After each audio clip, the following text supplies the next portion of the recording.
Good afternoon, true unbelievers. For years, it's been a taboo to criticize the multicultural society. If you spoke out against it, you instantly got branded a racist. This is basically because people are sheep and go along with the crowd. As soon as they are told it is immoral to think something, they all instantly agree, just to fit in. This mostly reminds me of grade school, where everyone helps pick on one guy just so that they themselves are not the one to be singled out. People always try to fit in. No one's ever been able to give me a good reason why a multicultural society would be a good idea, yet everyone just assumes it is so. No one ever questions something once it's been generally accepted. This is ingrained in us to build societies with a strong, united community, but in modern times it is the most powerful tool used to control the masses. Tell a large number of people that everyone thinks a certain way, and no single lemming questions it because they are programmed to automatically assume that enough people believe it, it must be true. If this effect is powerful enough, it becomes inconceivable for them that anyone would question it.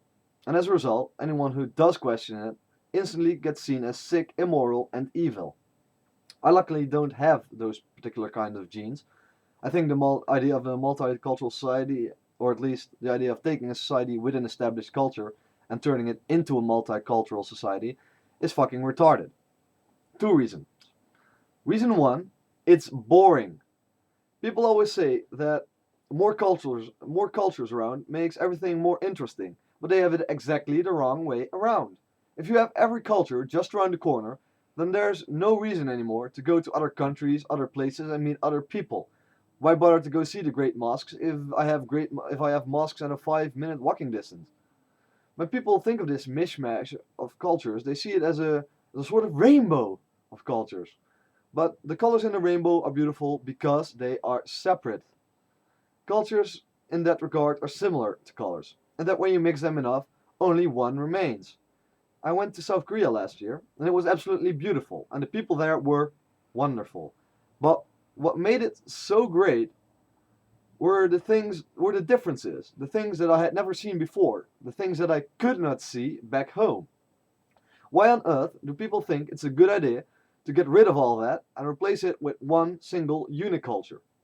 And it would be a uniculture because if, for instance, there are representatives of the Dutch culture in, say, Japan, but Holland has become a mishmash of cultures, then the Dutchmen in Japan wouldn't represent Dutch culture anymore, and vice versa for the Japanese representatives in Holland. This would create a vicious circle of culture blending. Our princess, Princess Maxima, already said once, very controversially, that the Dutch identity does not exist. Maybe it doesn't anymore. Maybe we're already too far gone. But I still recognize a typically Dutch event when I see one. I remember what it once meant to be Dutch, the way of thinking, the general philosophy of life. And if we do not preserve these separate, unique cultural and philosophical identities, the world will end up a lot less interesting. Reason 2. Not all people mix. We learned this early on in life. There's a goddamn good reason why I hung out with like minded people in high school. There's a good reason people tend to converge into groups. I couldn't hang around in a recreational way with most people, since they simply aren't my kind of people. Luckily, we're still similar enough to be able to live happily together in this country, since we're all brought up with similar principles, and so we can still all be happy and peaceful culturally. However, trying to force me to hang out with those people would be a bad idea. When dealing with people from entirely different cultures, this problem gets magnified a thousandfold. And all that can lead to is unhappiness. Different cultures are often like water and oil.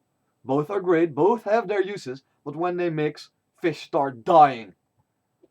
An analogy of this would be some problems I have when I go out to the bar. I go out most Saturday nights, but my choice of clubs is rather limited. In fact, there's only one. There are a lot of places I could go, but only one where I'm able to enjoy myself, or at least was able to enjoy myself, until they started trying to appeal to a broader crowd. There are about 20 clubs within a 1 mile radius from where I usually go, and almost all of them have the same fucking kind of music popular music. And that's fine by me, as long as I have one place that just plays music that is acceptable to me. But no, now my club tries to appeal to everyone, and as a result, it appeals to fucking no one. There are many clubs, all with all kinds of people who don't get along. But all of that is fine as long as they're not forced to be in the same room together. So I'll leave it to you, the viewer, to decide for themselves what they would prefer. 20 clubs, all having each one of them playing every kind of music, where you have to listen to crap you hate 95% of the time, where 95% of the people are dressed weird, dance weird, and where there's a 95% chance that the person you are hitting on is completely incompatible with you in every single aspect. Or would you prefer that each club is specifically catered to a specific crowd, where there's one club that plays your kind of music, has your kind of people, and where everyone has a nice firm common ground? I know what my answer is. My club has broadened just a tiny bit, and already I find it hard to enjoy myself there. If you want me to enjoy other cultures, don't force me to mingle with them. People tend not to like it when their culture and way of life gets replaced by those of someone else. Everyone needs a place where they belong. And if your country starts changing so that you no longer fit in or feel at home, then something has gone wrong. I'm not a racist, although I don't think all cultures are necessarily equal. I would judge each of them objectively based on their pros and cons. When I make these arguments, I hope to reach other cultures as well. I want them to protect their national and cultural heritage, and I hope they all grow and prosper. If you promise not to come here and try to change my country, I'll promise not to come over there and ruin yours. Trust me, we'll all be way happier if we have a country to call our own.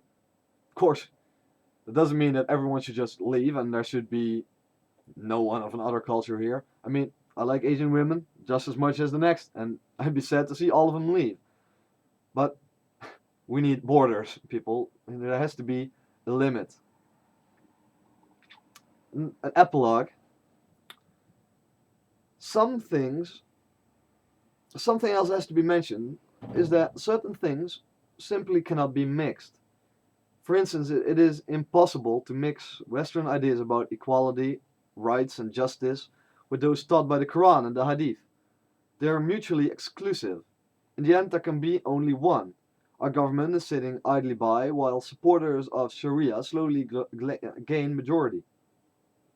Then they would use our democracy and naive thoughts about equality to get rid of the freedoms and privileges that allowed them to gain the power in the first place. Islam is like a cultural cancer. It replaces healthy cells until there are so many that the entire organism can no longer function. It is a one-way street. It is not an exchange of ideas, it isn't meeting halfway. It is a replacement of ideas. In 2006, Minister of Justice Piet Hein Donner, who in my eyes deserves to be executed for treason for this statement, said that if 2/3 of Dutchmen were in favor of Sharia law, that this possibility must exist. That you can't say that it isn't allowed, it's the majority that counts. That's the essence of democracy. Welcome, world, to the face of modern warfare. You immigrate en masse to a country that has not embraced your laws. You use their laws as protection while you keep breeding and immigrating. And then when you have a majority, you get rid of the laws protecting minorities. You get rid of the laws about equality. You get rid of the freedoms of religion that you yourself used as a shield.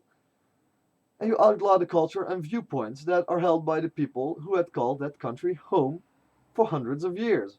And voila, the tolerance that was supposed to ensure equality has instead become the cause of the new fascist Islamic regime. If you think that Muslims are violent now, just wait until they gain majority and attain power. In the end, it does not matter if you come marching in with weapons or votes. If a group of people, be it under a flag of a country or under a religion, enters your country, changes its principles, values, and laws, and then calls that country their own, that's an act of war, plain and simple. In the end, it will be either us or them. I implore you, Holland, open your eyes and stand up for our culture and our way of life. And the same thing goes for the rest of the Western world. Thank you.